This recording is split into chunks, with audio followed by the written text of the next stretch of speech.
तर मंडळी बघा आमचा रोहन आहे ना शाळेत निघाला आहे आणि आता शाळेत निघताना आहे ना आमच्या आरूला पण हाक मारते कारण आरू आणि रोहन एकत्र शाळेत जातात. रोहन शाळेत चाललायस?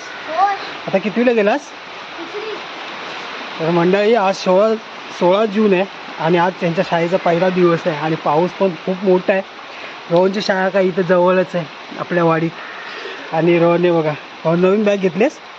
बॅग नवीन आहे बघा. शाळेचा पहिला दिवस आणि रोहनची बॅग पण नवीन आहे आणि कपडे पण शाळेचे नवीन आहेत, चप्पल पण नवीन आहे, छत्री पण, सगळ्या वस्तू रोहनच्या नवीन आहेत.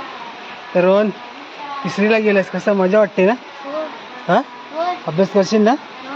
आणि हा बघा आपला तेजस आलाय आणि खाली रोडला भरपूर पाणी भरलंय म्हणून तेजस काय शाळेत जात नाही. हा बघा